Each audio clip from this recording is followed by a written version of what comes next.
Teresa must have brought them yesterday. Yeah, she did. Yeah, they're really pretty.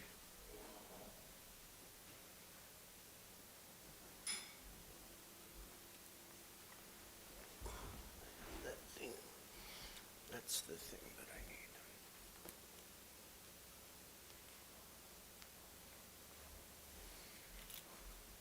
need. Oh, relax. It's going to take me a few minutes to get my stuff together. Where are these things?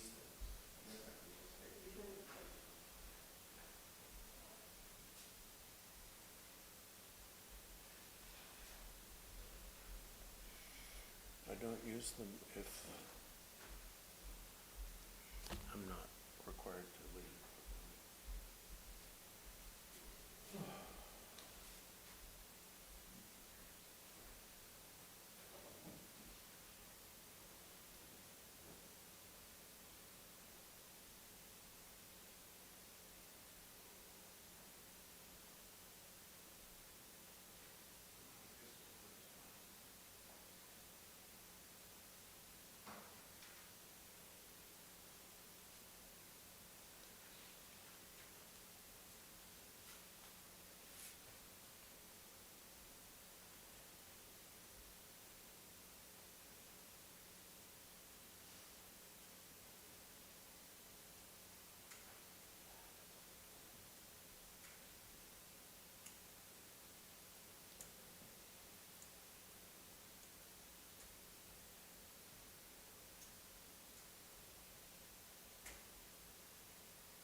Jeff, do I need any additional? No? Good. Okay.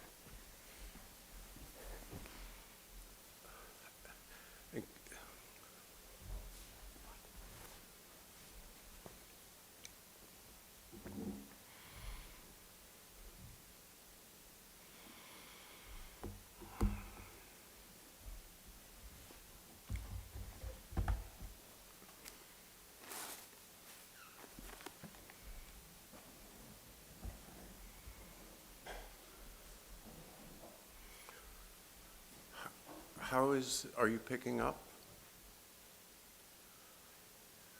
Okay. Let me know if just go like this if it stops working. Where's Phyllis's chair? She has that nice chair. No, it's... What?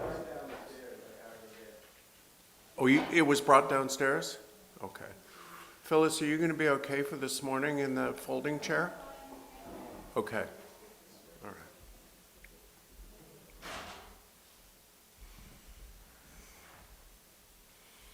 Ah.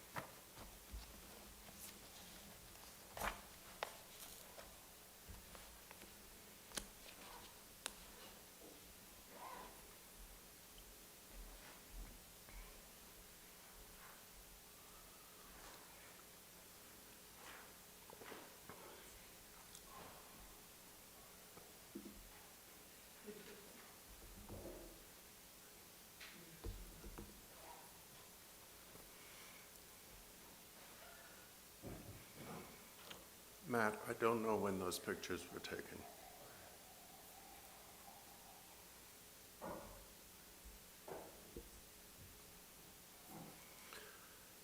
We'll start with the opening prayers.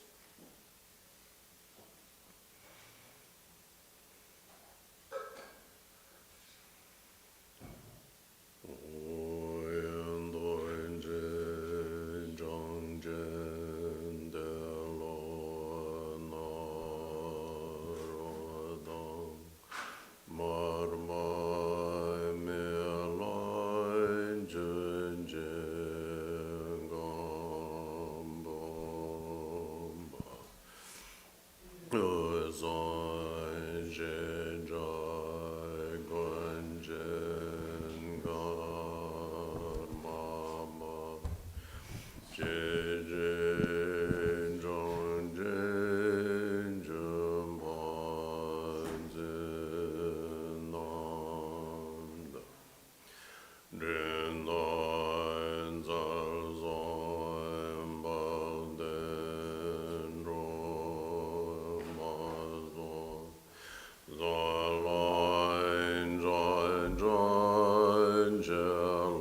John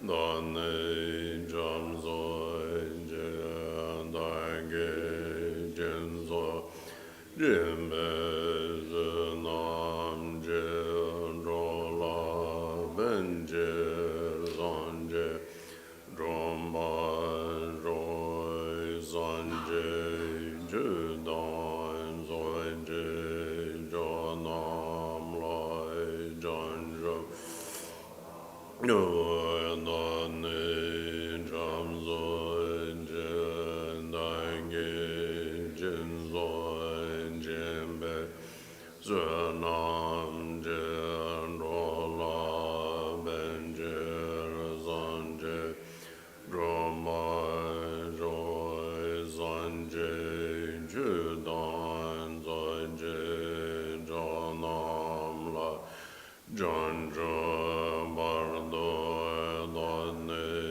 Gyamtso Je Dange Jinso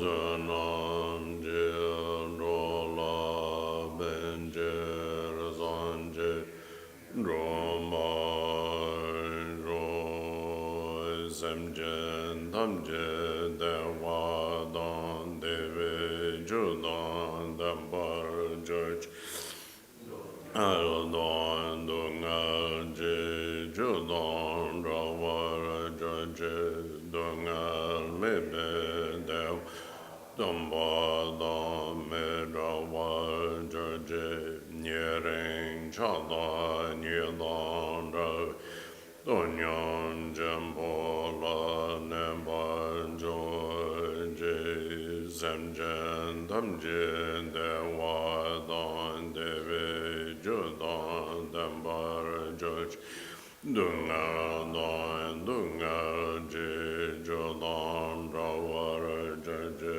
Dungal Mebe Dev Madam Rawar Judge Nyering Jada Nyidan Rav Donyam Jambola Neba Joje Semjen Damjen Dewa Dan Deve Judan Dambar Judge Dungal Je Judan Rawar Judge Dungal Mebe Dewa Damba Dang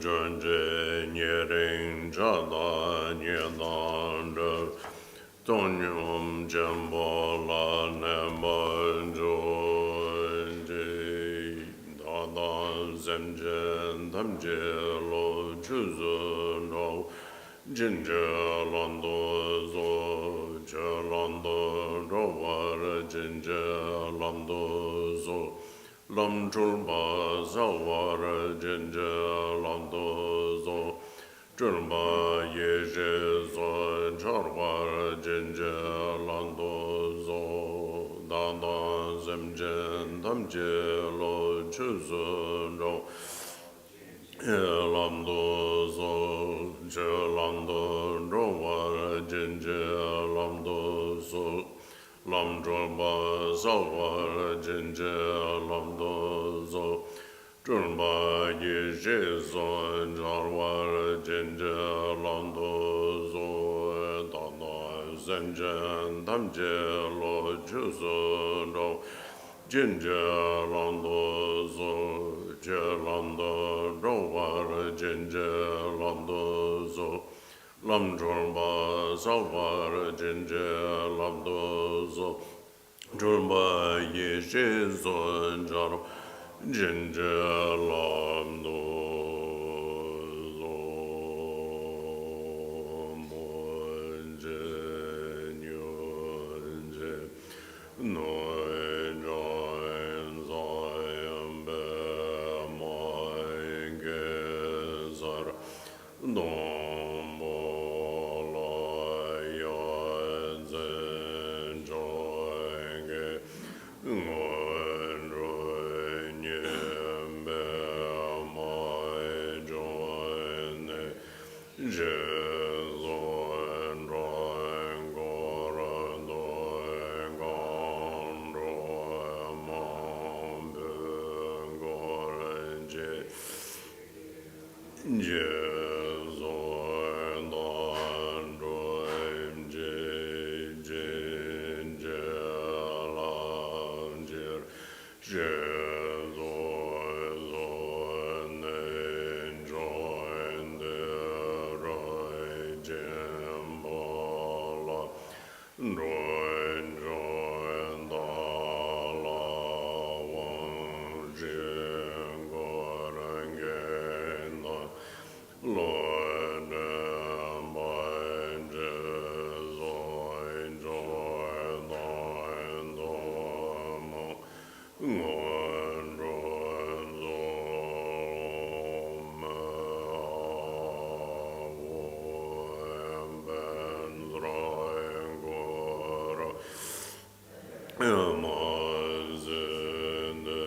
Good morning, everyone.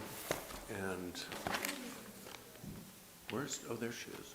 Teresa, the flowers are great. The flowers are great. I'm there, thank the flowers. They're what? Just thank the flowers themselves. Well. They are just. So,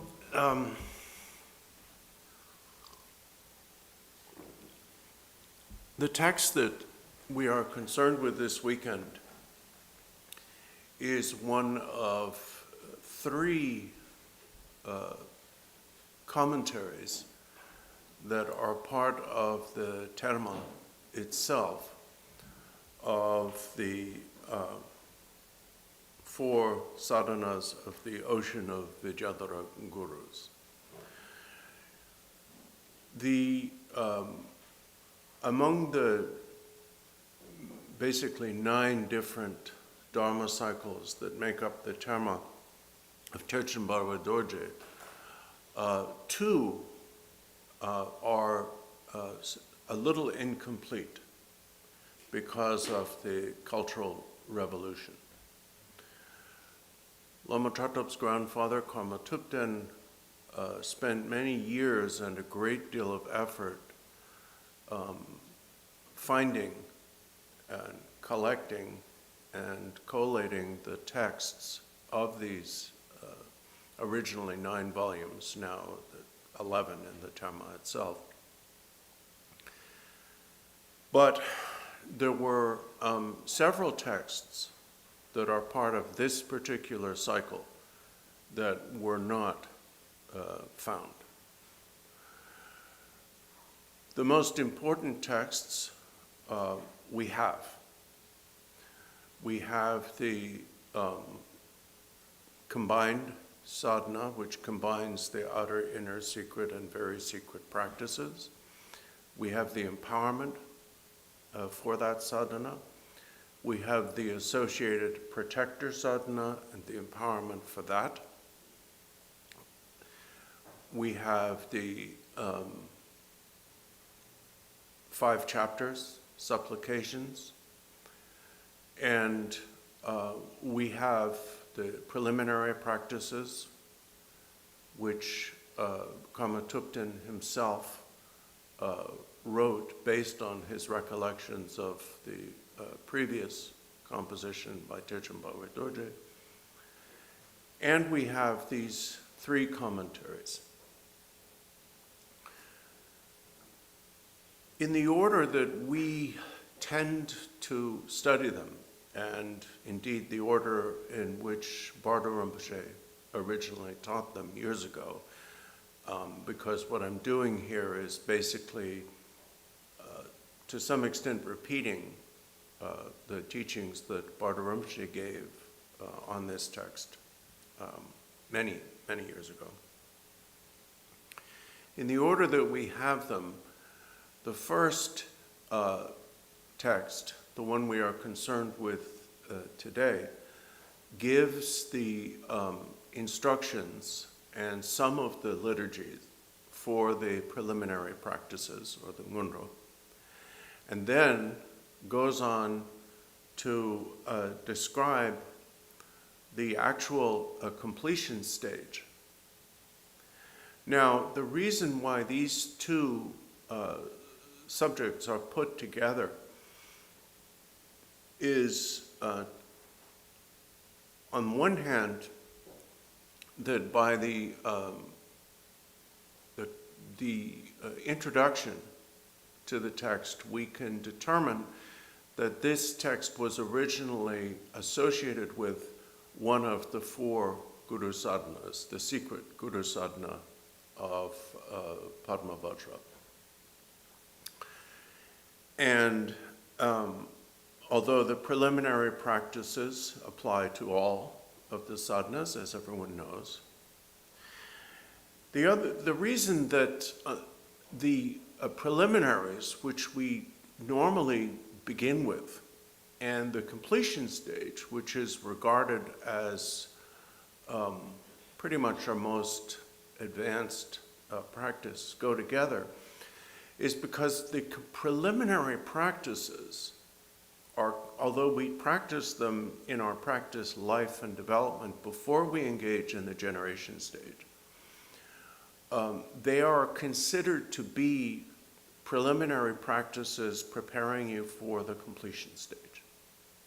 So therefore, we find in many different traditions that the commentaries on the preliminary practices characteristic of that tradition will be combined with instruction in the completion stage. For example, most of the texts on the Karma Kaju Mahamudra preliminaries, such as those by the 9th Jawang Karmapa Wangchu Dorje, and probably more familiar to many people, the Torch of the True Meaning by Jonggung Kongtrul,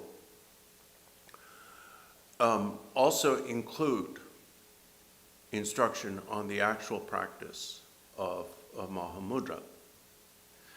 Similarly, the preliminaries for such practices as the 6 dharmas will include or be part of a practice manual for the practice of the 6 dharmas. Now, in this context, we have two treatises from the terma itself on the completion stage. This one is called The Root of the Actual Completion Stage, and then the other one is called The Ultimate Completion Stage. The ultimate completion stage is the principal text of instruction on the main practice of Dzogchen in the Barway Dorje tradition. It is not the only one, but it is the clearest and therefore the one that's normally used for that instruction.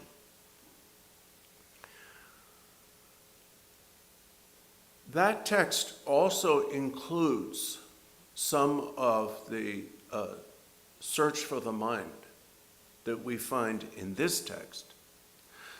But what makes this text so valuable, whether we are considering the future practice of Dzogchen, or already engaged in that practice, or wish to practice meditation in a different context, what makes this so valuable is that this text is a little bit clearer for beginners in terms of the scrutiny of the mind. We can infer that when Guru Rinpoche taught the terma that we now call the ultimate completion stage, he was presuming practical familiarity with this. So things that are kind of briefly presented in the Dzogchen teaching are extensively presented in this. Now, this section of our text, for those who are following in this book that we tend to call the White Book because it's a white book, and the titles are just too long. This section begins on page 12 at the very top with, "Then the actual path searching for the mind in order to resolve its origin."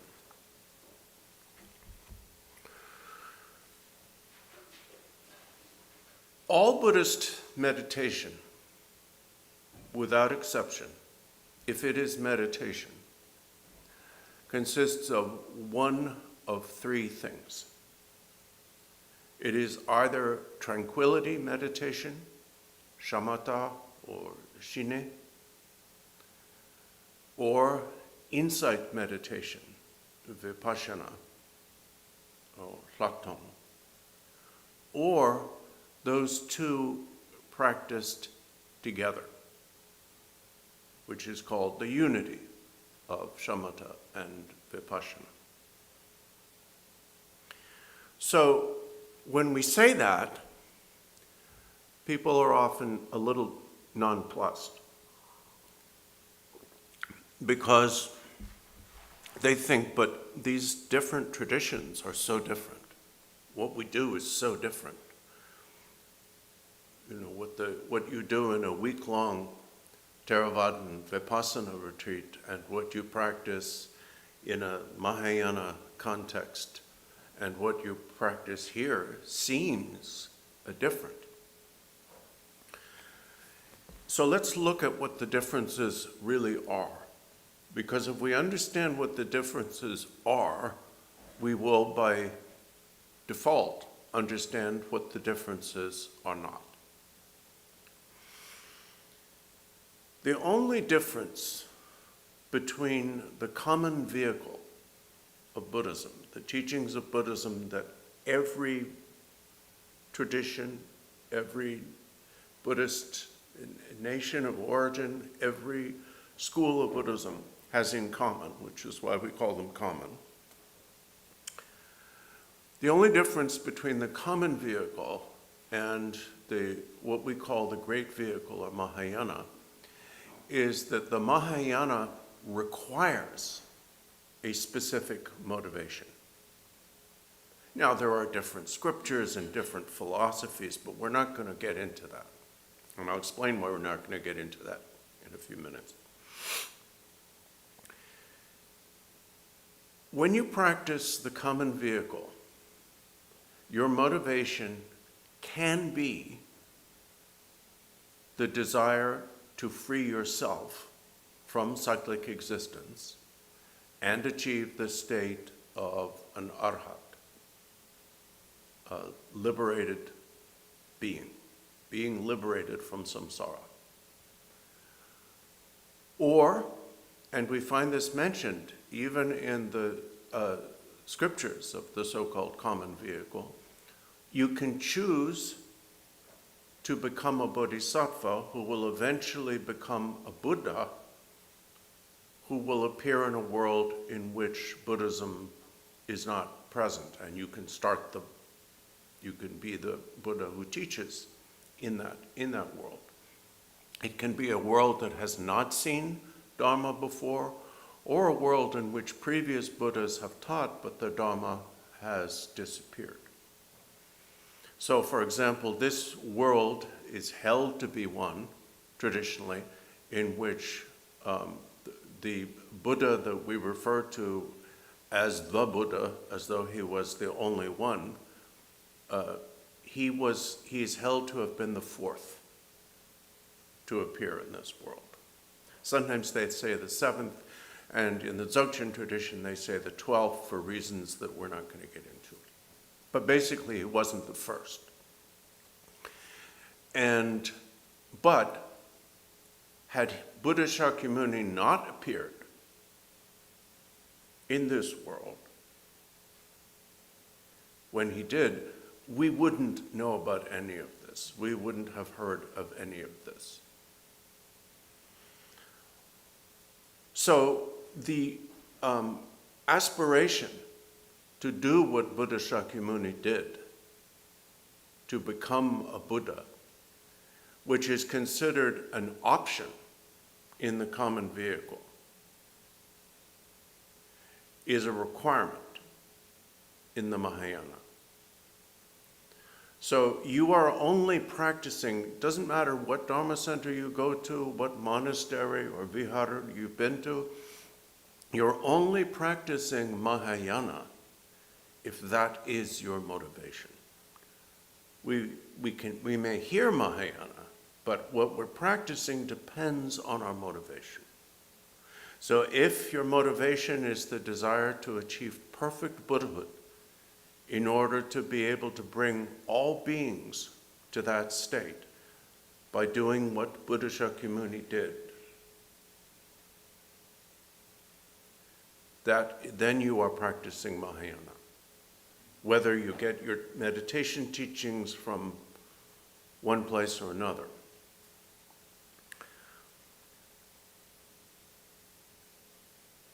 What makes what we call the Vajrayana, which in this context might be more properly called the tradition of Upadesha, or practical special instruction, different. And that difference is very, very clear.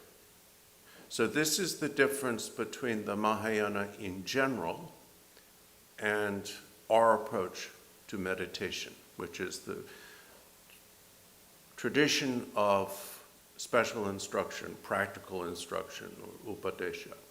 And the Upadesha tradition, as we know, has the two branches of Mahamudra, or Great Seal, and the Mahasamdhi, or Dzogchen, the Great Perfection.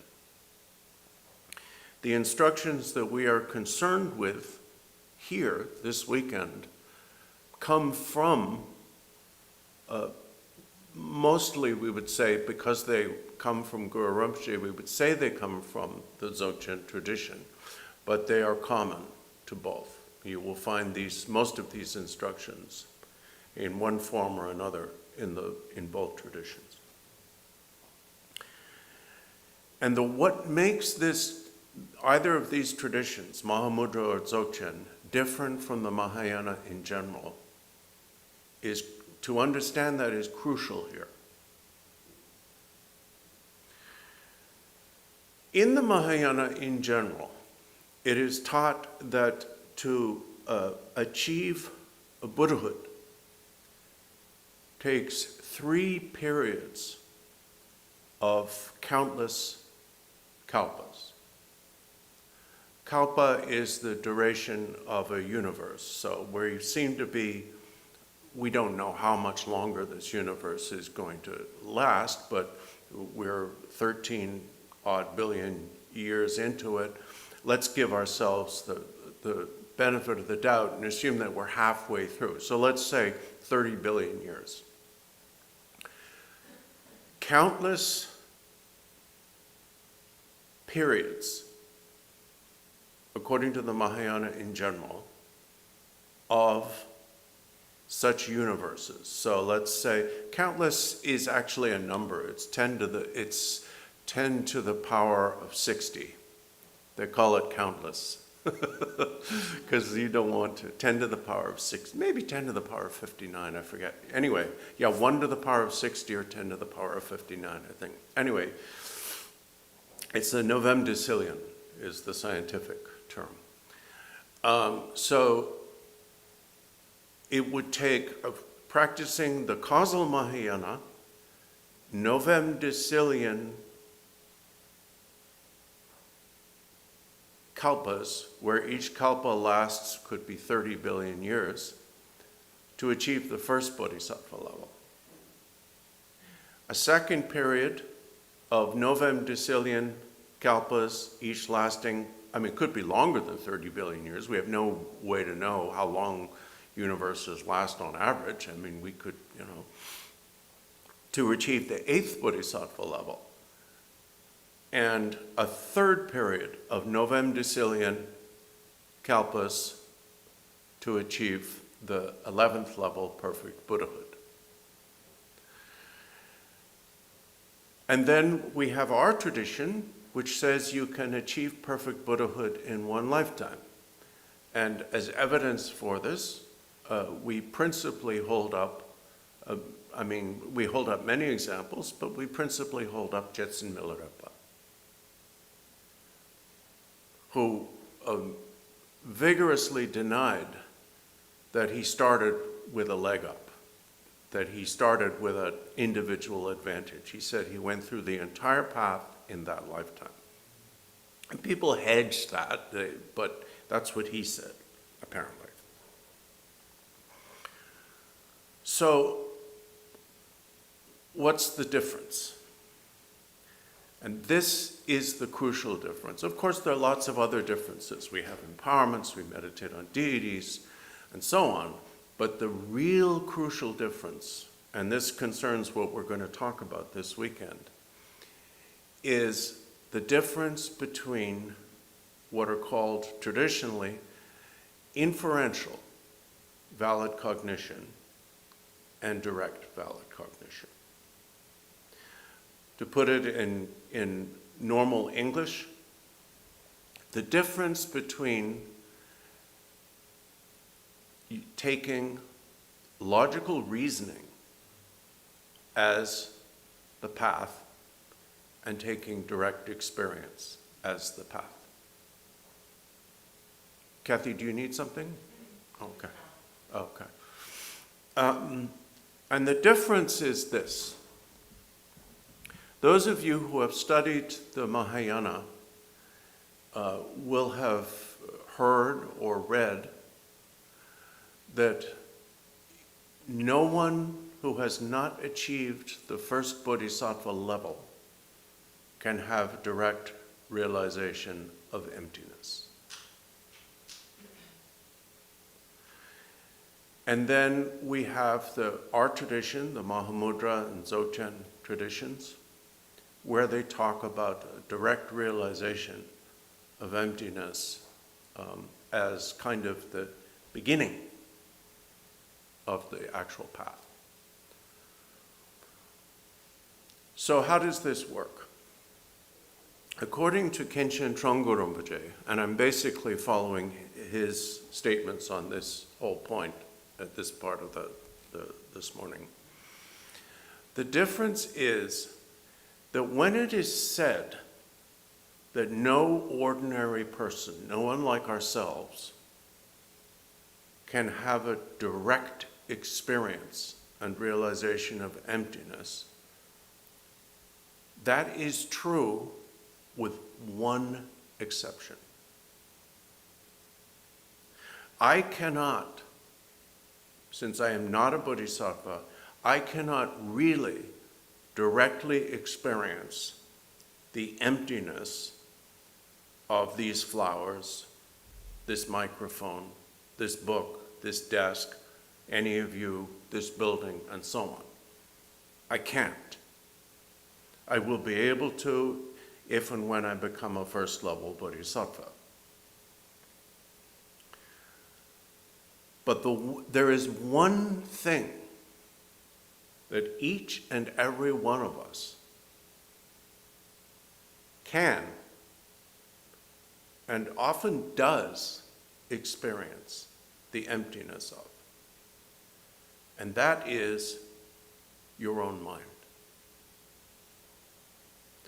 And the reason why you can experience the emptiness of your own mind, in fact, even the word emptiness is a little bit misleading here, but it's equally misleading in other languages. I mean, shunyata and dompanyi are no less misleading than the English word emptiness, and we find the same explanations of them required. So it's not the English that's the problem. The problem is the concept. Because as soon as you say emptiness, you are retreating to the path of logical reasoning.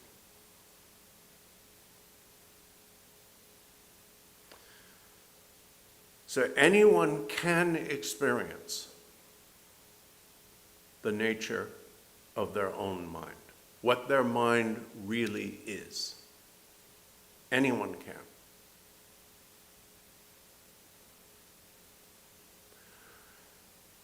So that is why, as Trungpa Rinpoche often said, we don't pay much attention in our meditation to the existential status of external objects. If they're real, fine. If they're not real, fine. For two reasons. We can actually prove logically, using the reasonings of the middle way treatises, principally by Arya Nagarjuna and his followers, we can actually prove the nature of things by eliminating all possibilities other than what remains. And therefore, we have endless arguments about what remains. But at the moment after you have that thought, that state of paradox or cognitive dissonance or whatever you want to call it, that is the result of such logical reasoning, the moment after that when the next thought arises, that's gone. You're no different than you were before. All it is a map to show you where to head. You can't actually very quickly turn that conceptual understanding into direct experience. That's why it takes so long to do that.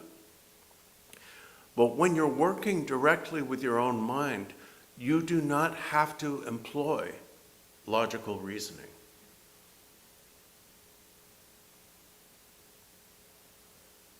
So, and this is of crucial importance, the guided meditation with which we'll begin, and by guided I don't mean that I'll be playing New Age music and saying, now you can feel your breath.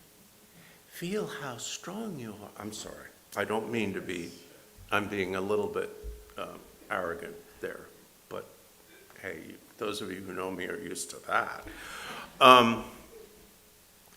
Guided in the sense that the instructions in the text provide a guide that we use.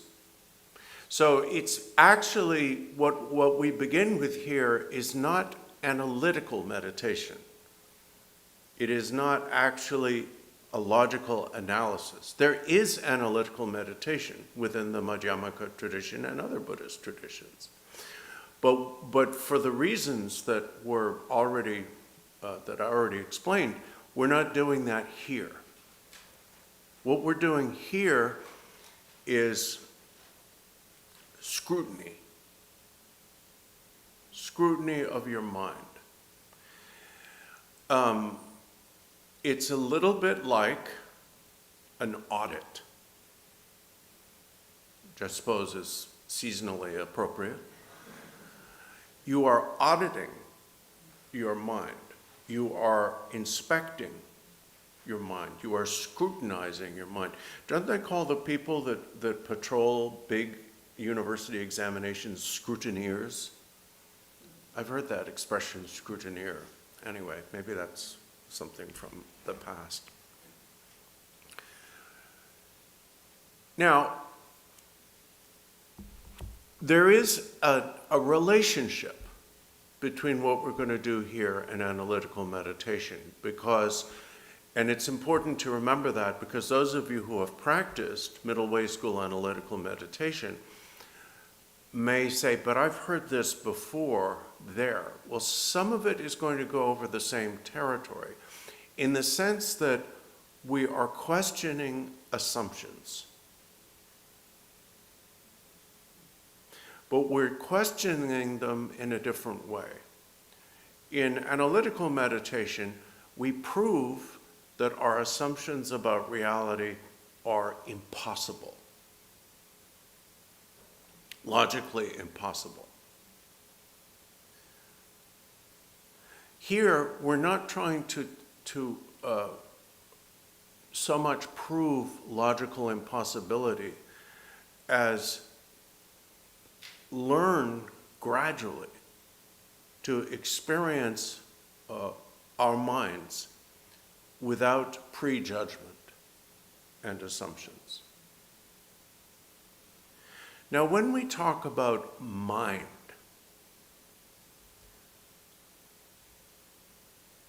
we're using this, we're not being particularly scholarly here.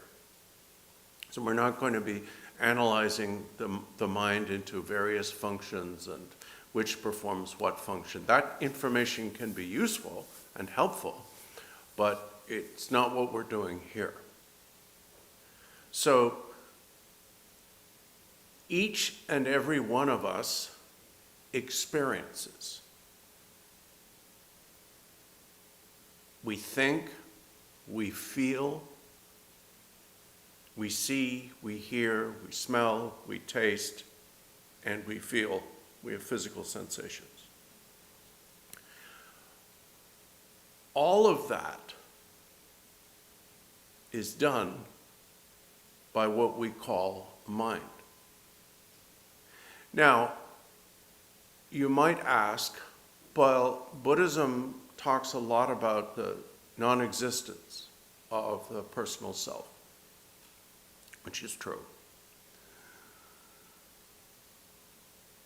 When you recognize what your mind is, when you begin to experience it, what you experience is, among other things, the non-existence of the self of persons. So in this tradition, it doesn't necessarily have to be dealt with separately. So if you turn to page 12,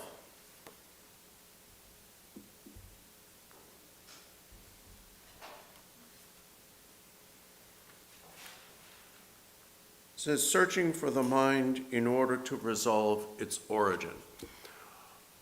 We are going to, in the first exercise, the first practice that is presented here, and there are several. I don't know how many we'll get through this weekend, because I think it's better to do it slowly so that you can then go home and actually do it if you want to, than to rush through it and leave a lot of practical questions unanswered. The first exercise will involve sequentially looking for three things. In essence, what we're doing is we're looking for our mind. But because,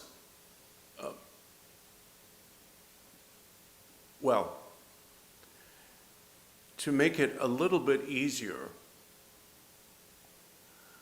we break that search initially into three things: origin, location, and destination.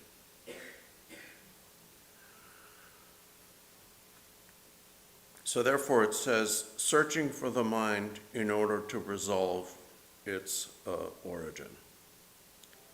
And the first paragraph, of course, the Tibetan didn't have paragraphs, so I decided where to start a new paragraph. So if you find the division into paragraphs a little bit haphazard, random, perhaps misleading, blame me. Don't blame Guru Rinpoche. Your mind is what remembers and thinks all kinds of things. So,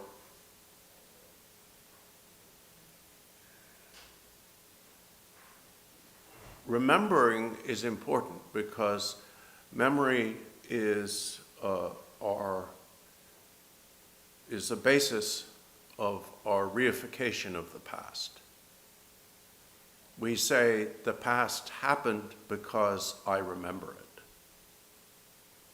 Even though countless tests have shown that our memories are quite unreliable, but still, we defend them.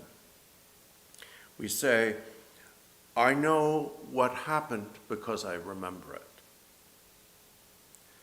And thinks of all kinds of things. We say, I know I'm here because I'm thinking. You know, like the Cartesian proposition, I think, therefore I am.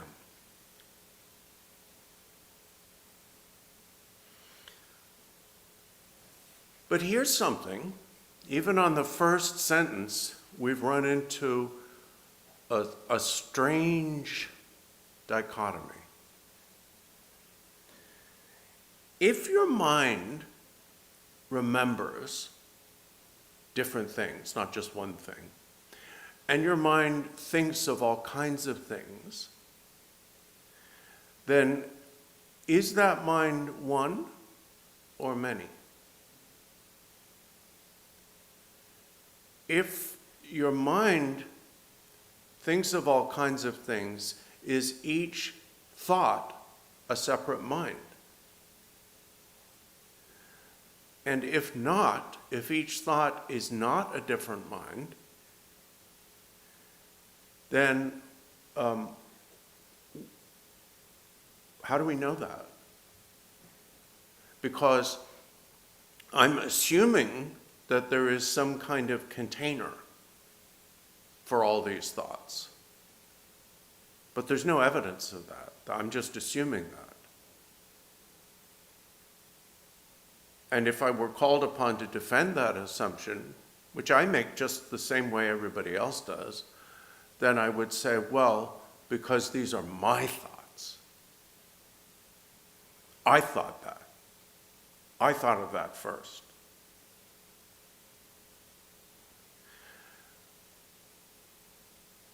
But we only have our assumption, though.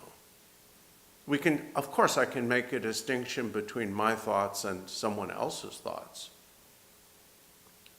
But my, implying that all these thoughts belong to one person, I could equally say ours.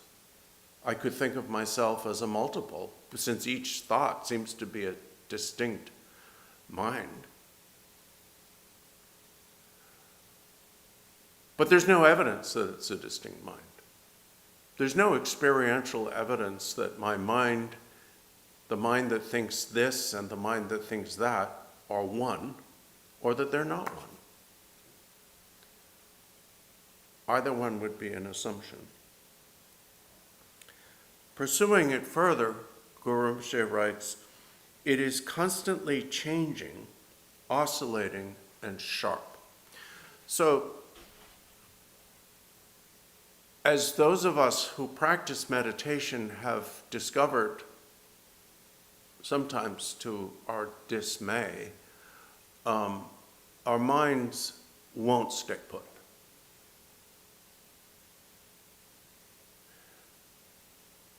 When we get our minds to stay put, or we think we get our minds to stay put, one of two things is happening. Either we are rigidly suppressing the mind's dynamic activity and pretending it's not there, or we're unconscious. And neither is a state of meditation. Neither is what we're trying to do here.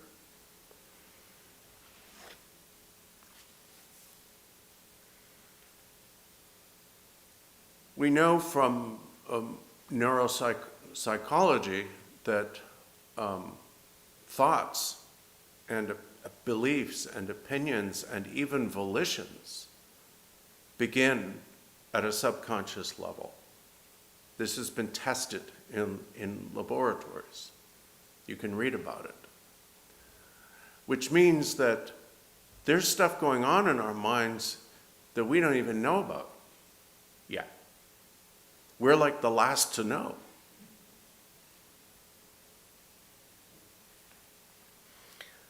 And it's oscillating. Your mind oscillates in the sense that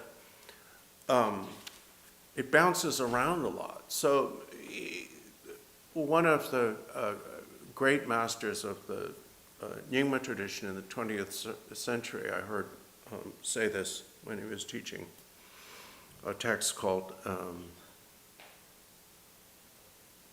Working with Appearances, or Nangjang. In the conventional Buddhism, we like to divide the functions of mind in an almost Aristotelian way, where we talk about six, generically, six consciousnesses. The eye consciousness, ear consciousness, nose consciousness, tongue consciousness, body consciousness, and mental consciousness. And then in the Mahayana, we have two others, and so on. But in the tradition of special instruction, this teacher said, we recognize this as in fact being the oscillation of one mind. And he said it's a little bit like this.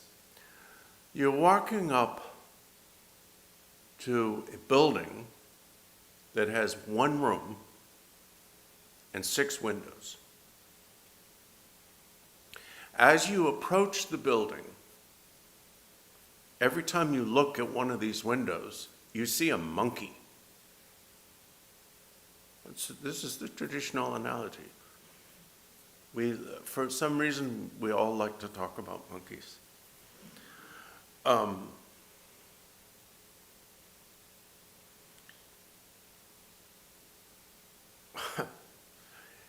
So you see, every time you look from one window to another and you walk around the building, you always see a monkey, the window. So you naturally assume there must be 6 monkeys in that building. But and then you go in, you see there's really only one monkey. But it moves fast. And it goes zip, zip, zip, zip, zip, zip from window to window. That monkey is our mind.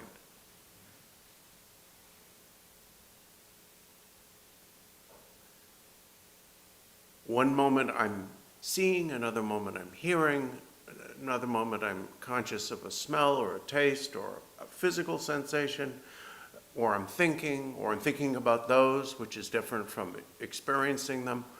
And it happens so fast, and we take it so for granted that we're unaware of it. But that monkey is us. So it's constantly changing and oscillating and sharp.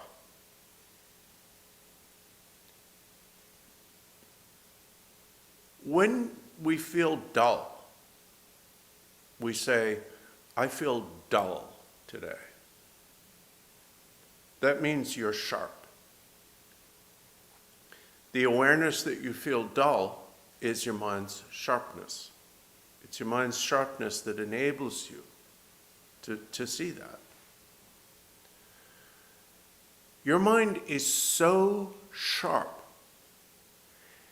that its only limitations are caused by your body. The limitations on what I can see, what I can hear, both of which limitations are increasing notably as I age, on what I can smell, what I can taste, what I can feel, what I can imagine, what I can think, what I can remember. The only reason, the absolutely only reason there are any limitations on my mind's sharpness are because of my body, my species. And in fact, we can only talk about the five senses that we know as human beings. We know, zoologists know, ichthyologists know, there are other senses. Sharks have a sense we don't have. Spiders don't hear apparently, but they feel vibration in a way that's different from feeling, and so on. So our whole notion of what a mind can do and what a mind can't do is based upon this body. That's all we know, all we can remember. Again, that house with 6 windows. And we assume all houses have 6 windows, because my house has 6 windows. So your mind's sharpness is in fact infinite, and we don't even know what that means. It's just a throwaway word. I can say infinite. I can't imagine infinite. I can't even imagine 100, let alone 1,000 or 1,000,000 or 1,000,000,000 or 1,000,000,000,000. And infinite's, forget about it.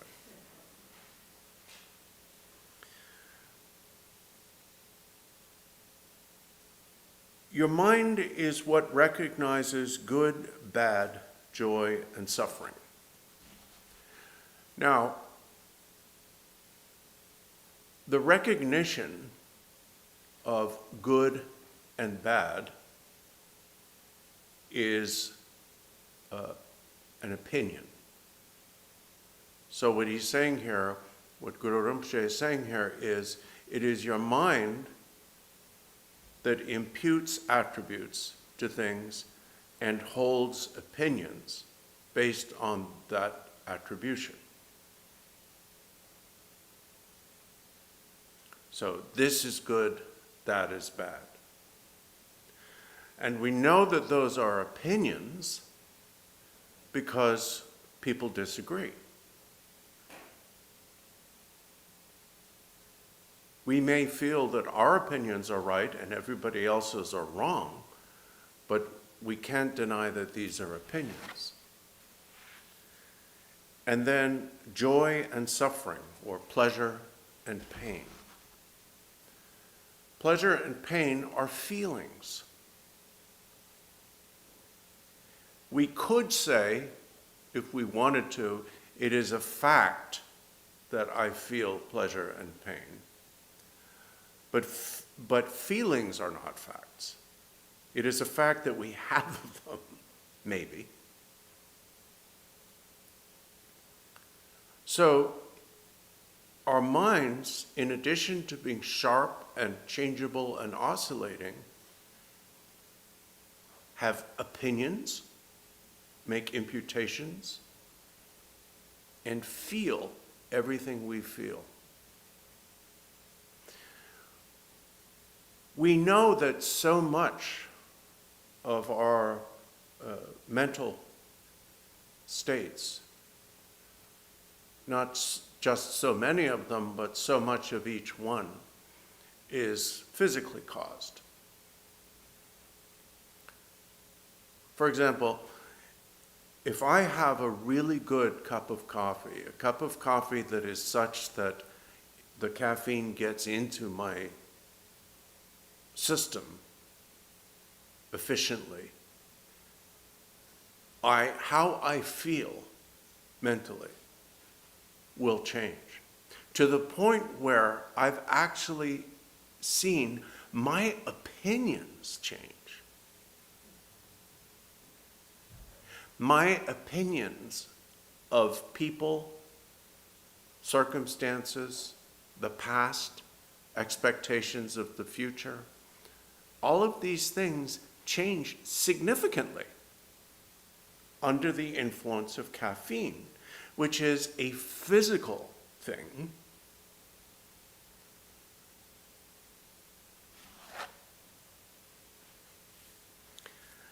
But that being said, finally, what experiences pleasure and pain, obviously joy and mental suffering, but even physical pleasure and pain, what experiences it is the mind.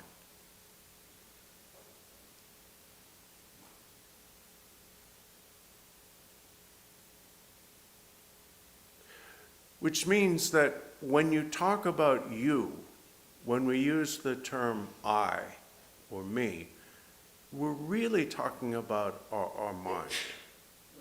We include the body, but we include our bodies because they seem to be the residence, the location of our minds, which we'll be coming back to.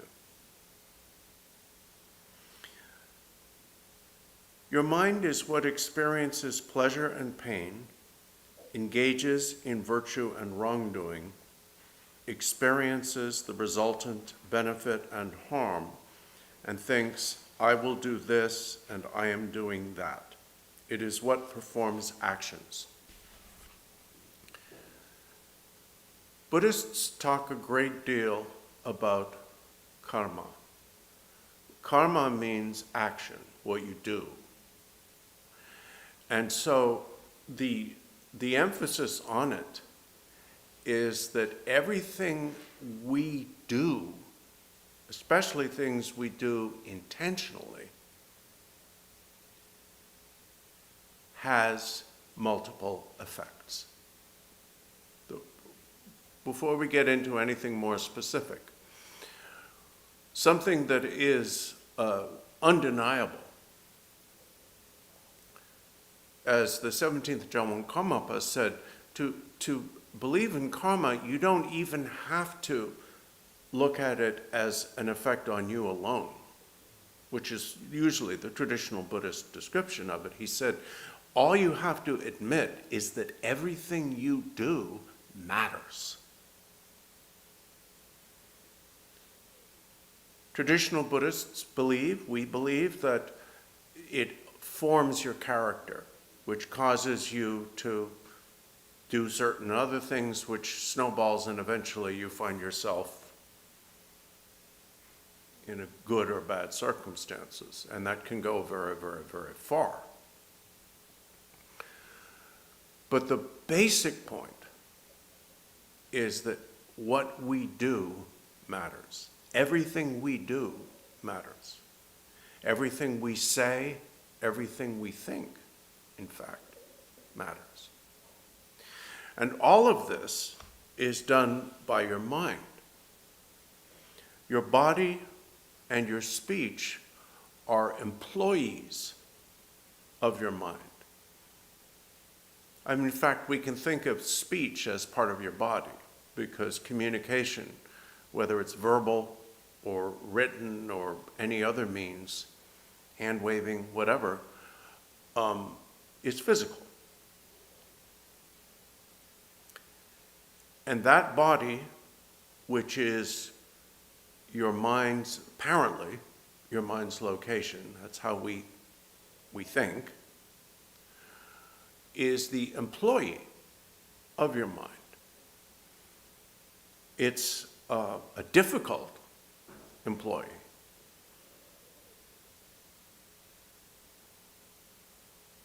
It gives your mind a lot of trouble because, as we've seen, it is also your mind's jailer.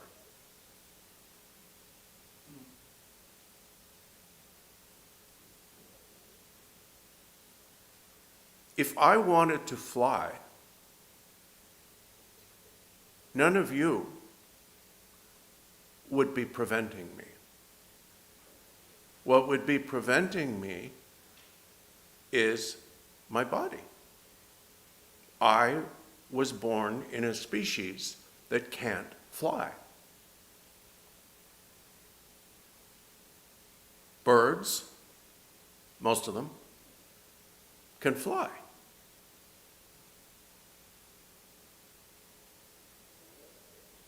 There are things I can do that they can't do, apparently. But it's our bodies that give a cardinal or a robin the ability to fly, which I am not going to have in this life, and give me the ability to speak the English language and whatever, which that bird is presumably not going to be able to do in this life. So our bodies are our employees and our jailers.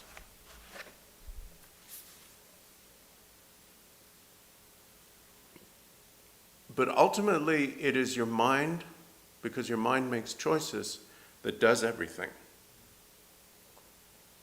and that experiences the effects of everything you do.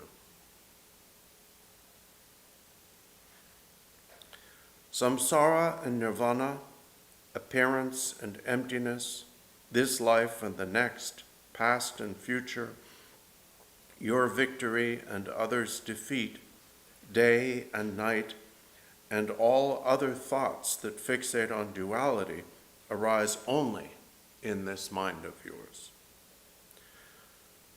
Samsara and nirvana.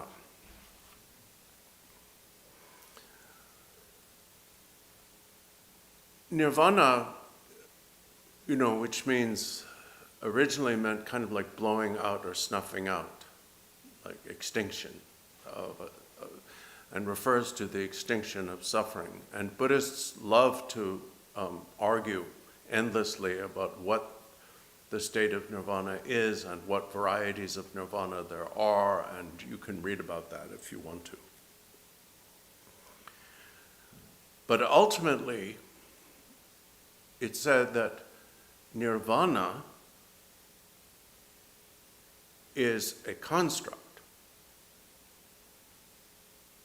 based on our not liking samsara. Samsara means going in circles, spinning. And the problem with samsara is that we go in circles.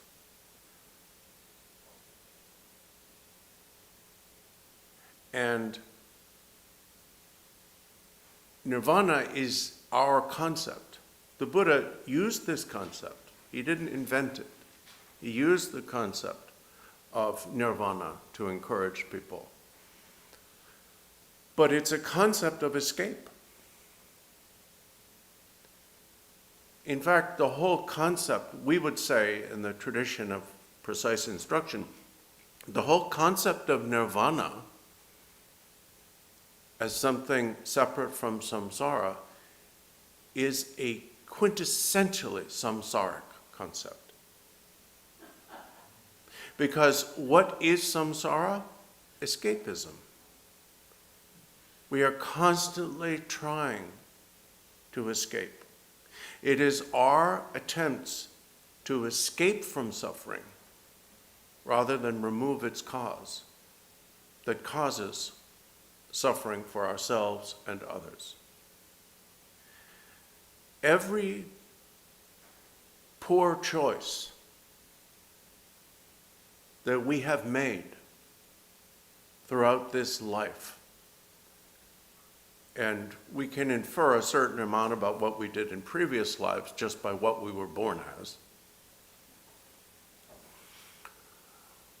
Every poor choice we made throughout this life has been an attempt to feel better. Not every attempt to feel better is a poor choice, but every poor choice starts with that.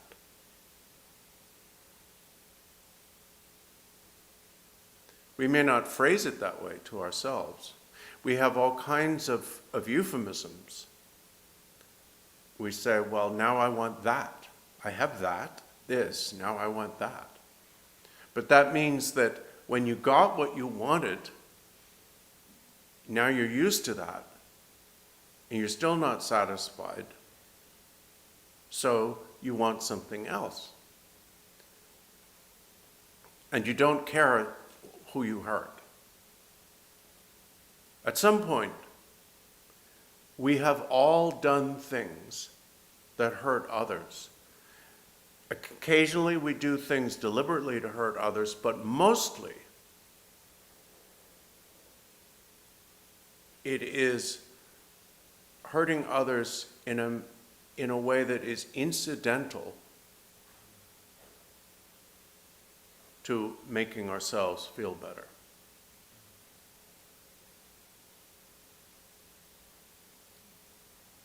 To protect our child, we may have to kill insects, wasps or whatever. It's not that we hate the wasps, but we want to protect our child. It will make us feel better to protect our child. Now, no one would tell you not to do that. Well, some would. But the point is, we have to accept that that's what we're doing. Every time we breathe in, we are killing.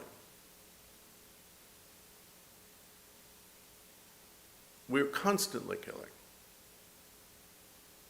We can't avoid it as long as we have bodies. So all of our choices, our poor choices, are made to make ourselves feel better. And as a result, we experience the consequences of those. But here's the thing.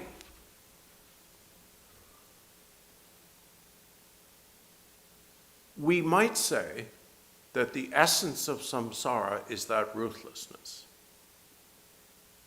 that not being satisfied with how we feel and wanting to feel better, even if it hurts others. Not being satisfied with how much we own and wanting to own more. So that, as His Holiness Sutta Rinpoche has often said, if somebody took over this entire solar system, they would definitely want to take over a second one once they got used to it. If somebody took over this galaxy, they would definitely start looking at the Andromeda galaxy and want to take that over, and then, and so on. And we think of that as deplorable. We think of that as the essence of samsara. But why is that? Because our minds are infinite. The reason why we can never be satisfied is because you cannot fill infinity. Deep down, we all know that we are actual nature. We could say our birthright, but it's far older than that. is infinity, perfection. The reason I don't like how I feel, as neurotic as that may have made me, is because deep down, I know, somewhere in there, I know that we could say, could or should be experiencing absolute perfection. So we could almost say that our perfection, our innate, we could hedge that and say capacity for perfection, is the cause of our suffering. And we find that in the higher tantras and the tradition of Upadesha, that it's called the unity of the cause of suffering and the cessation of suffering. So, in that sense, naturally what's called already present or naturally abiding nirvana is our true nature. And it's because we know that we have so much trouble in and with samsara. It is because we know that we create samsara.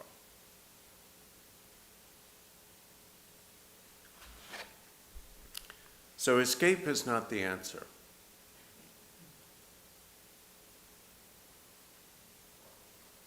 Appearance and emptiness. Appearance is everything we experience. Emptiness is the fact that is the common nature of everything we experience and that which experiences it. The easiest way to think about this in a general sense is as interdependence. You can think of choose any aspect, any item within your experience. It could be a piece of technology, a glass of water, a flower, a person, anything. And if you think about that thing, you'll recognize that it is not a thing. It is the temporary coming together of a number of causes and conditions.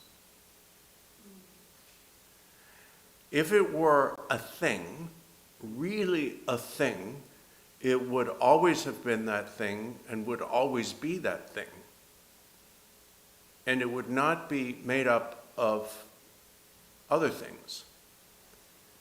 And those other things are each themselves made up of other things and so on.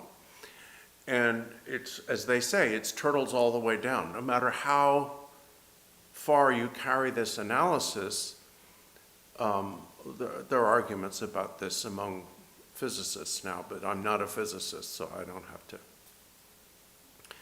to. You keep on finding smaller and smaller things. So, to me, in my experience, there are pretty purple flowers on the table in front of me. I wasn't the first person who complimented you on those flowers, by the way. Just saying. So let's look at that. What I see is a pretty purple flower. Well, pretty? What makes that pretty? Well, first of all, I'm a human being who does not eat flowers, generally. Nasturtiums you can, and so therefore, I think of flowers primarily as sources of visual or olfactory enjoyment. So therefore, I think of flowers primarily as whether I like the way they look and whether I like the way they smell. I like the color purple. The actor Peter Sellers did not like the color purple. They had to not have anything purple on any set where he was working. It made him go ballistic.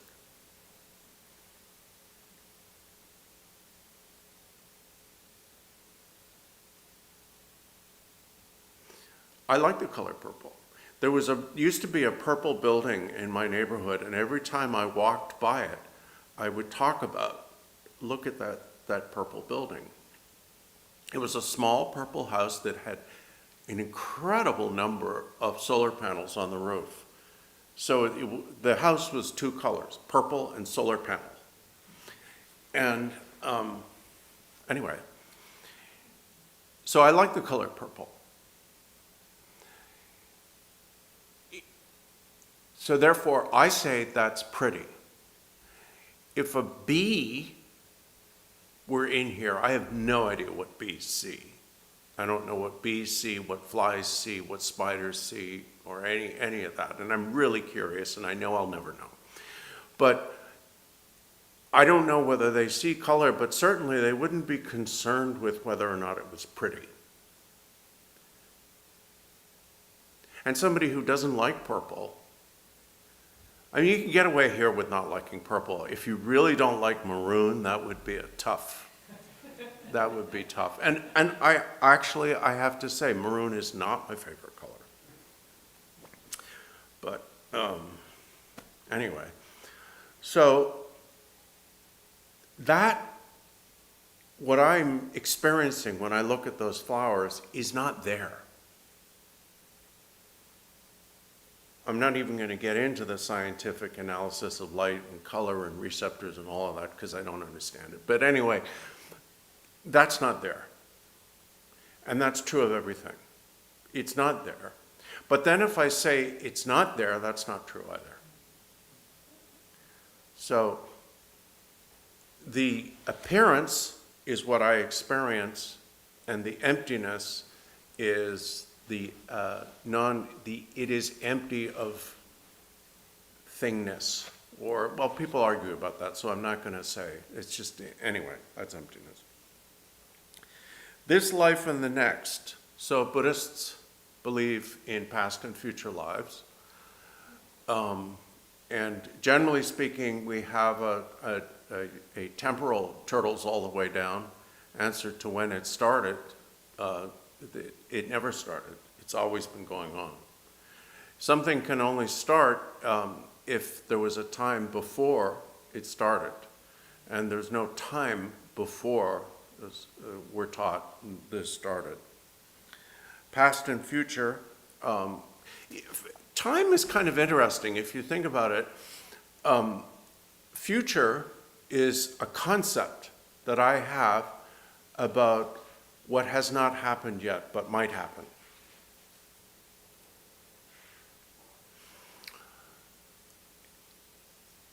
And past is a concept I have about what may have happened before now.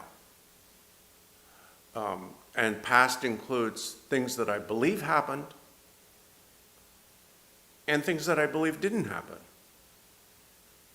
You know, like Peter Pan flying over the rooftops of Victorian London. I don't believe that happened. I do believe there were rooftops in Victorian London, but those are both past, fictional, and possibly factual past. But these concepts, like the concept of nirvana being relative to samsara, these concepts are fundamentally two different ways of negating the concept of now. That is past, means it's not now. And that will be in the future, means it's not now. So these are concepts about everything other than now. Well, what is now, the present? No matter how small a unit of time, no matter how brief a unit of time we designate as now, if it has duration and is therefore an actual unit of time, then it can be divided into past, present, and future.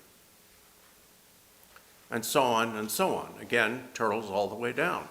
But we can talk about the present as the temporal equivalent of a mathematical point, a location. And that's what we try to do all the time. With, like the Yogi Berra story. Tom should be here for this, but he's not. Maybe he's listening. Like the Yogi Berra story when somebody said, "Yogi, what time is it?" And he said, "Do you mean now?"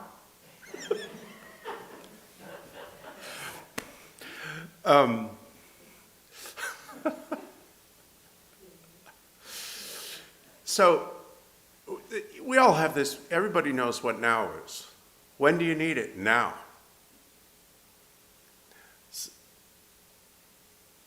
But we don't live in it.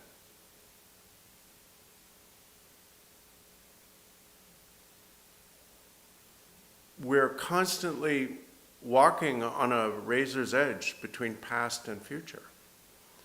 And this razor's edge has no width to it. It's like a two-dimensional thing.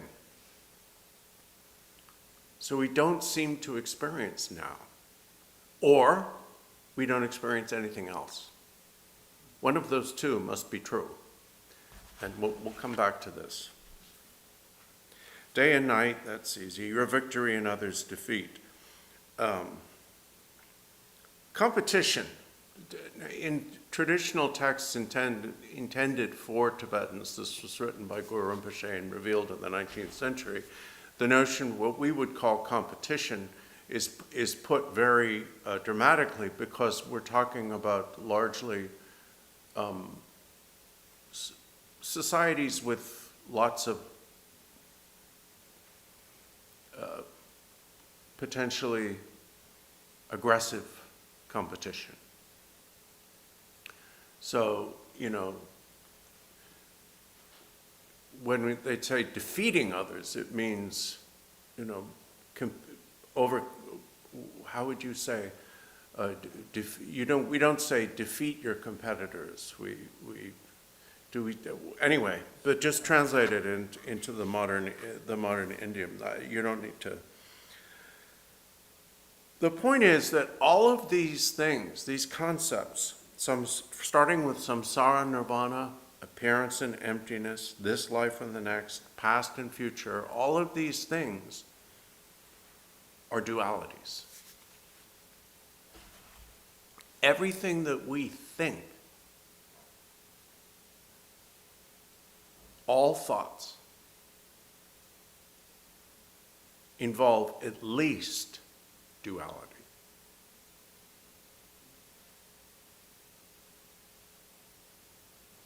You cannot think of something, you cannot conceptualize something that does not involve at least duality.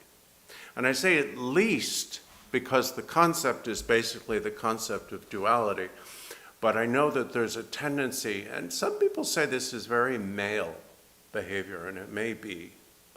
I don't know if it is characteristic of men or American men or modern American men, or maybe none of the above, but a tendency to reduce multiple choices to two.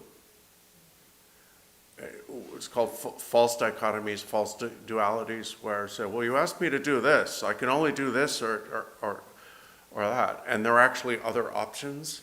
I've been told that that's something that is characteristic of some of us. And, maybe we could have a neurological study that could show it's a remnant from hunting, gathering, something men used to do. Anyway, so that's why I say at least duality, but we can just think of it as duality. You cannot have a concept that does not exclude that which is not it. Therefore, there must be a two. That's why Buddhists don't talk ultimately about oneness. We say not many, not one. Because you cannot have oneness without the exclusion of that which is not part of that one. If everything is absolutely one, there's no one. The concept is meaningless. You're describing something that doesn't exist.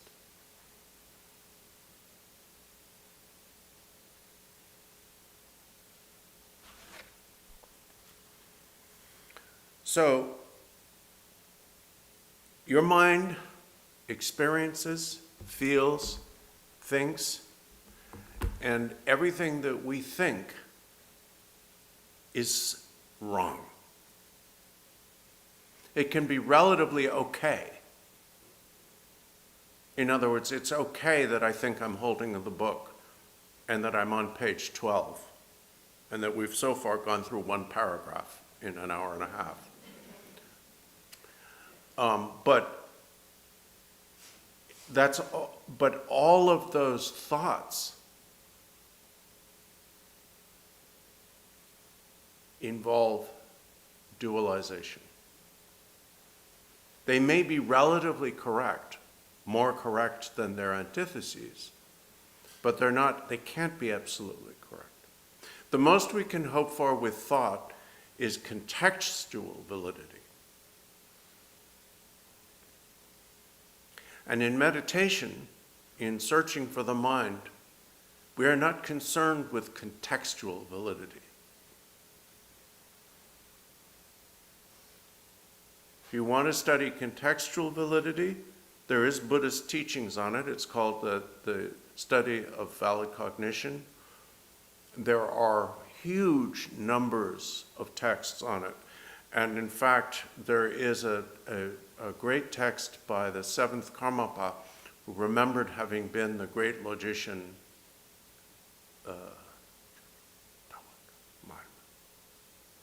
Dharmakirti. And he wrote this text called an ocean-like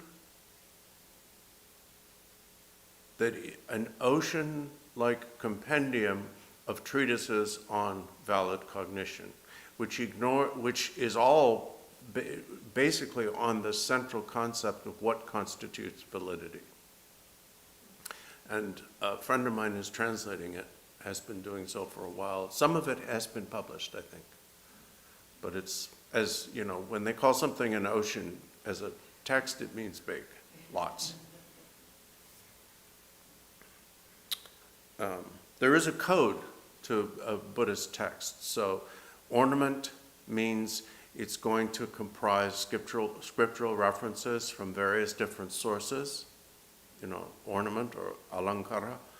And then there are definite, so that you can get clues from the title what sort of treatise it is. And it's very organized.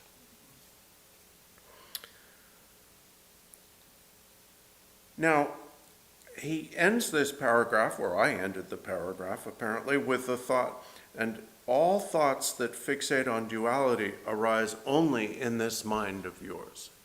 So all of our experience of duality is internal. It is the mind doing that.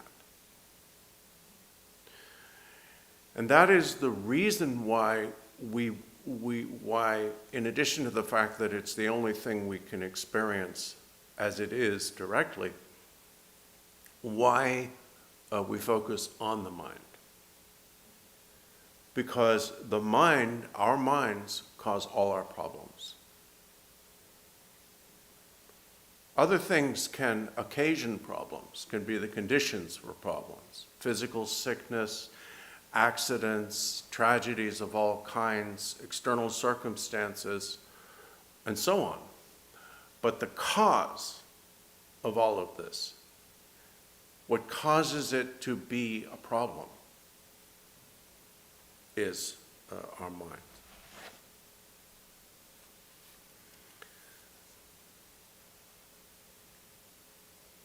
Now,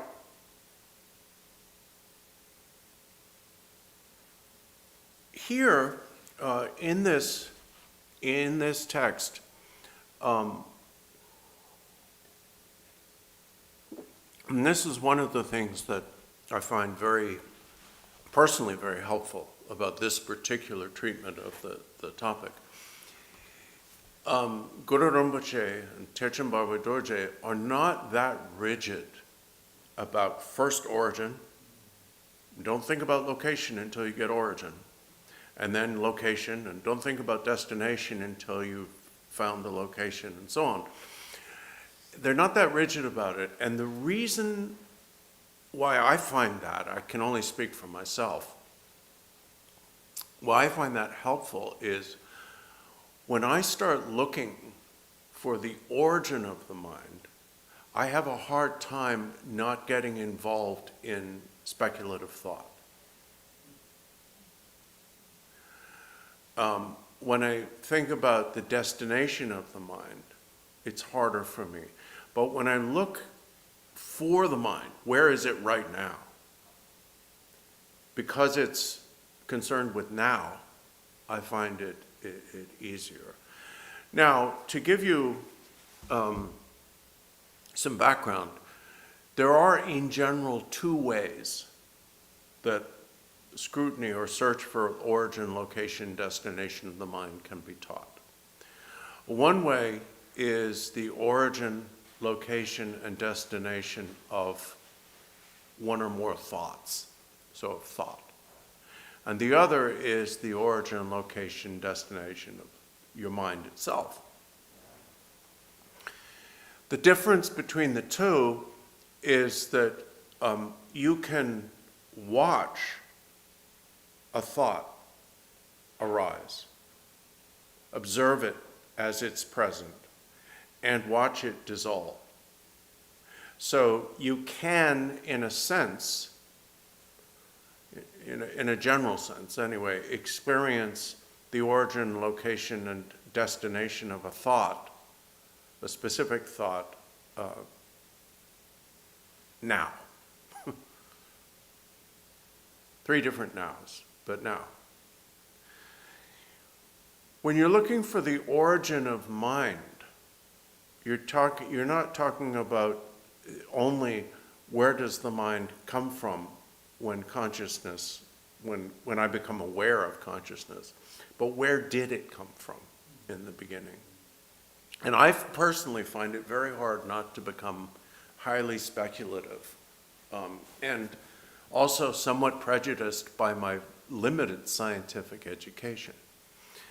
If you're a real scientist, have professional level training in neuroscience or any related discipline that gives you special knowledge about that, you have extensive facts at your disposal. And those are not necessarily a problem. Those could be very, very helpful. But if you're just like me, a semi-educated resident of this culture who does not have a real scientific education, what I have is a scientific prejudice. In other words, anything that sounds like it's unscientific, I instantly feel antipathy and reject it. But that doesn't mean that I really understand the actual science. It's kind of an attitude in the bad sense, because I'm not a scientist. I mean, I've read little bits and pieces about neuroscience, but I've not studied it. I'm certainly not a neuroscientist. So, so it's hard for me to to handle that. So this is easy because he puts them all kind of together.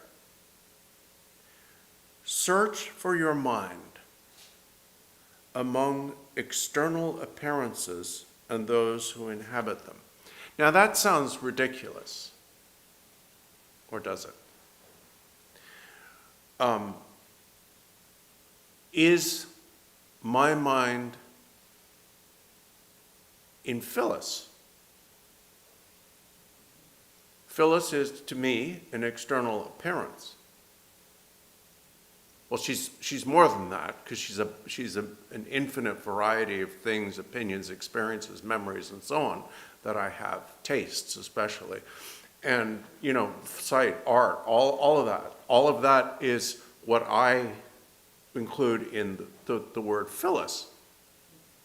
So is my mind in Phyllis? And then you'd say, well, ridiculous. We know that our minds are within our own bodies. Well, then how do I see Phyllis? Do I see Phyllis? See, now I don't see Phyllis, and now I see Phyllis, or at least I think I see Phyllis. I'm just picking on Phyllis because she's cool. So I see Phyllis, and I kind of see Naomi. Now I see Naomi, and I kind of see Phyllis. So if someone were to say, can you see Phyllis? Do you know that Phyllis is there? I would have to say yes. But I don't really, at the edge of my vision, I can't really get much of a sense. Now I can see Phyllis, and I kind of get a vague sense of Naomi. But if I didn't know it was Naomi, I would know there was someone there, but I wouldn't know who it was. So what's that about? Can I really say my mind is not there? I certainly couldn't say my mind is there. Is my mind sometimes there? So the trick with this technique is to look at your experience without prejudgment, without assumptions, without assuming anything traditional or based on science, although if you really know science, that may be different. So search for your mind among external appearances and those who inhabit them. Search throughout space, the earth, mountains, continents, countries, fire, water, trees, buildings, fields, and so on. Now, arguably,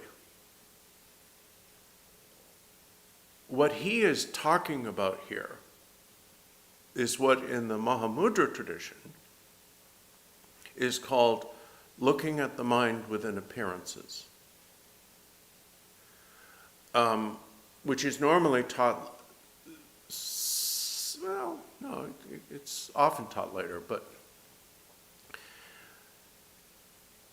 once you get used to looking for your mind, and you begin to experience that everything you experience is what your mind is experiencing because you are your mind, then you test the limits. Like a child. Child tests limits. So you test the limits, and one of the things you do is you pick an inanimate object that is usually a visual, something you can see. When I first tried this, I was in British Columbia, and there was a mountain quite distant that I could focus on. Trungpa Rinpoche was teaching this, not this text, but this technique. And you have to wear it out. It takes time because your assumptions, your habits of reification and dualization will immediately come online. But the thing about And this is the thing about our delusion. Since our delusion is monkey mind, it is restless. Delusion is restless. Wisdom is not restless. So wisdom can outlast delusion.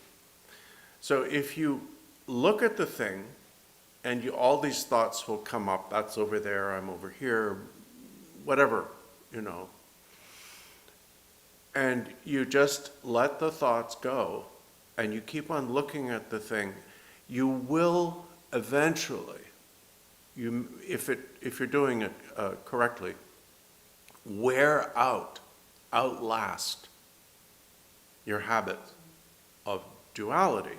And what you'll experience is that the apparent, or assumed, I should say, clear boundary between you and the thing, whether it's a calligraphy scroll or a mountain, but something that is stationary so that it's easy. The boundary will disappear. It'll come back eventually, because habits are opportunistic, our habits. But once you experience that, you will be able forever to call into question your assumptions. Now, it takes time, and in any one session, it does need to be prolonged. Where did your mind come from? Where does it abide? Where will it go? So those are the three central questions of origin, location, destination. Did my mind come from my parents? I know that my parents were my parents because I look like them. Once you have children, you can look at your children and see bits of their faces and other attributes that come from even your parents, or grandparents, even great-grandparents sometimes. You can see specific things. I used to drive my daughter mad by saying, you have this one's this and this, that. And she would say, no, it's mine. It's not theirs.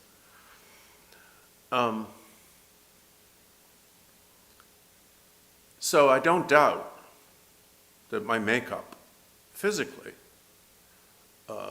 is based on my parents' respective contributions.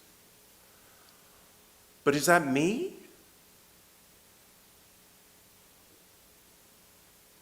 Well, it's part of me. Are there different parts? Is there a mother part, a father part? Trungpa Rinpoche one time was talking about the correspondence between deity iconography and the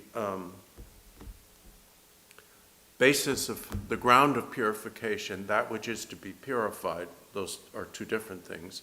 The means of purification and the result of purification. And he used the example of the deities over there, of Vajrakila. And he said the reason why Kila has a central blue face, a right white face, and a left red face, in terms of, he explained it in all four contexts, but in terms of what is purified, the blue face represents the wind mind, the subtle prana mind that we brought into this life from our previous life. The white face represents the genetic inheritance from our father, and the red face, the genetic inheritance from our mother. And he said that don't look so surprised, because I know I have mentioned this to you more than once. But sorry, that was mean.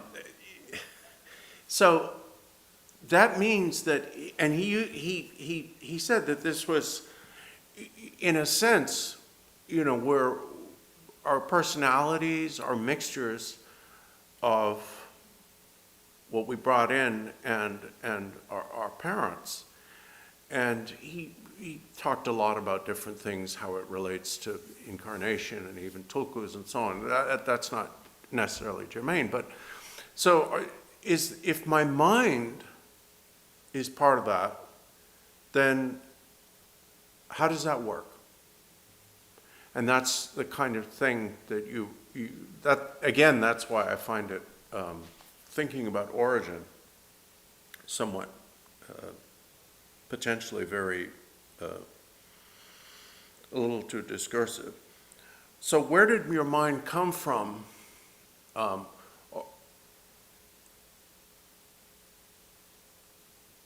What you want to do with this, rather than trying to reconstruct a potentially beginningless chain of history, is get a feel for what your mind is and look to think what it feels like. How does that pass through time?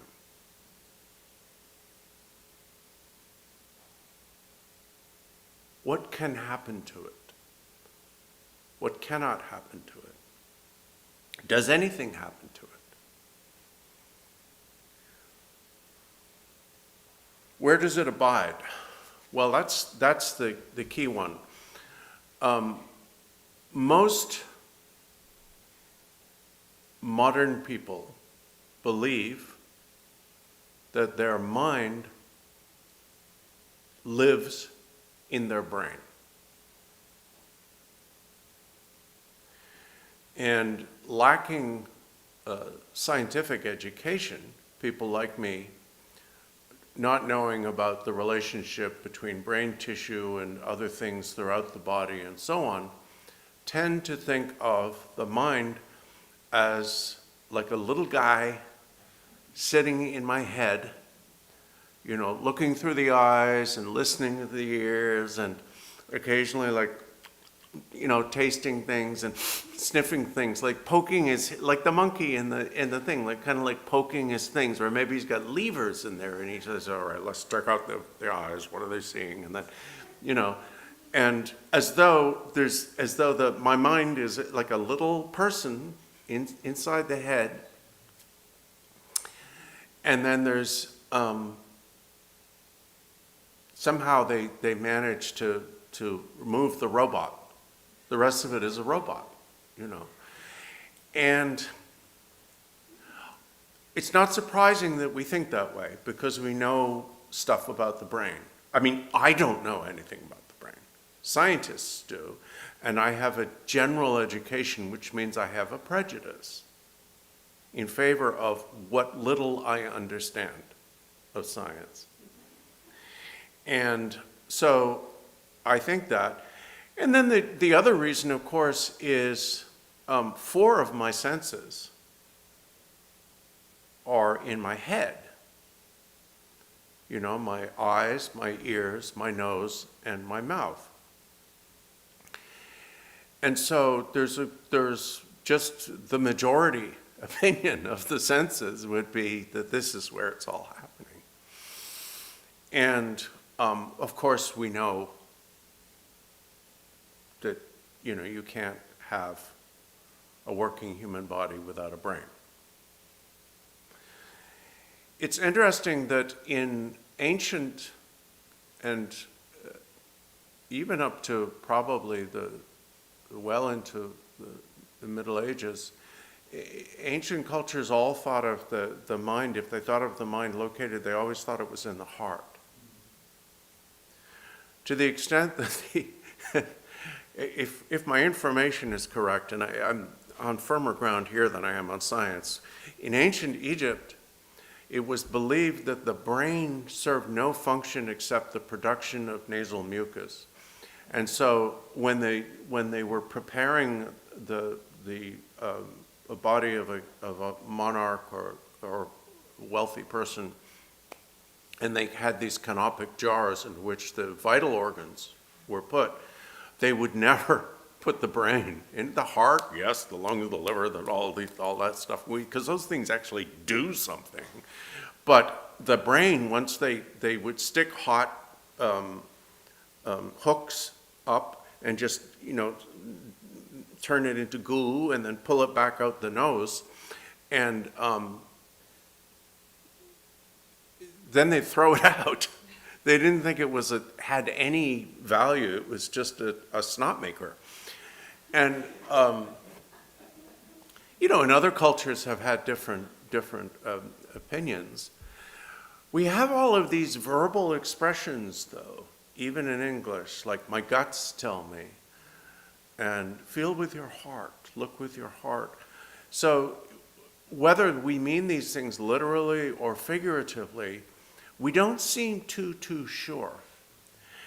And then there's the issue of sensation. So for example, if I pinch the skin between my forefinger and a thumb, what sometimes people call it the tiger's mouth or whatever, it's a very sensitive part of your hand.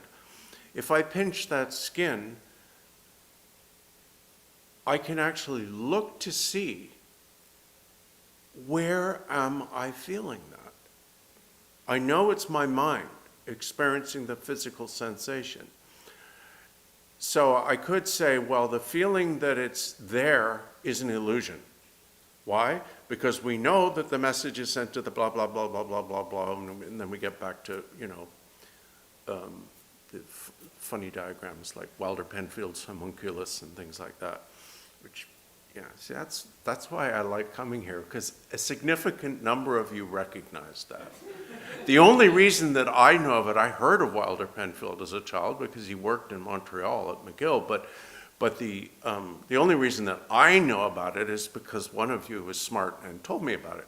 But a lot of you really get this stuff, and I like teaching people who are smarter than me because it makes it easier. Where does it abide? Where will it go? Well, that's the question, isn't it? That's why we're all here. And the basic approach here is do not take anything on belief. In post-meditation, we have to operate on belief. So I believe that when I walk out of that door, there will be solid ground for me to walk on. It's not all of a sudden going to become lava like in a children's game. Yeah. I never played that, but I've met children who did. You can't walk there, that's lava now. And you didn't tell me that. We should have known. So we have to operate on beliefs in post-meditation, but in meditation, and they talk about this a great deal in the Mahamudra tradition especially, don't believe anything.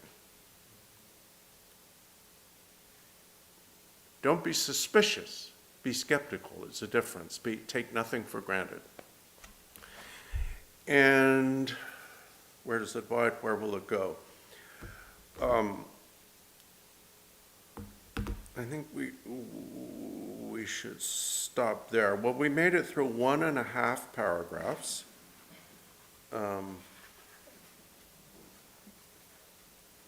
Which is good. So I think this afternoon at 2, I will continue rather than take questions. We'll do questions, I think, on the second session tomorrow. So to conclude this morning, we'll chant the dedications. I've noticed that Lama Trotop seems to chant all the dedications both times. He seems to chant all of them in the morning and afternoon, so I guess we'll do that. So that starts on page 7.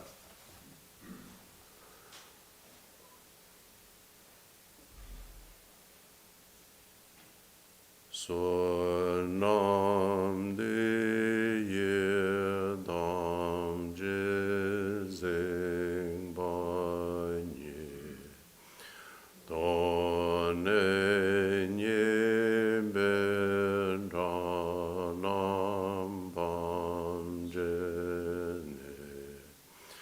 Jengan Jebalandrobaye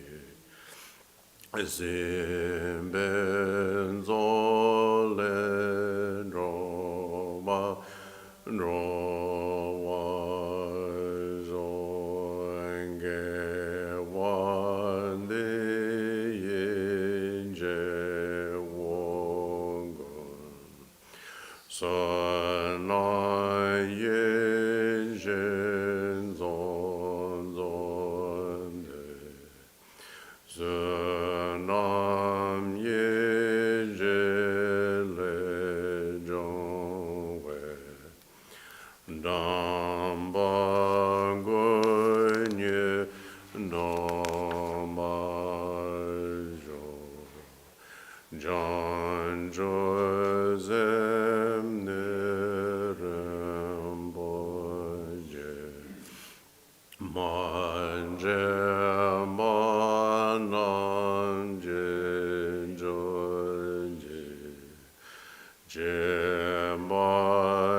Jemanyamba Membadon Gone Gondum Pelwajo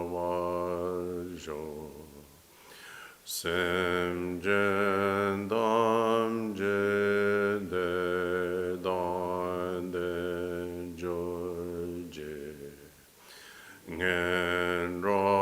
Ngenrodam Jendadodombajo John Joseph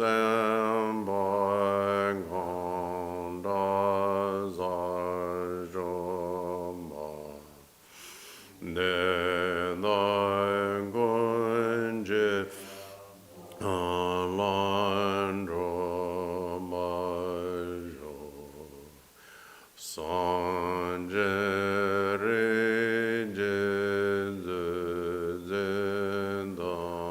Zendambenga Jangwende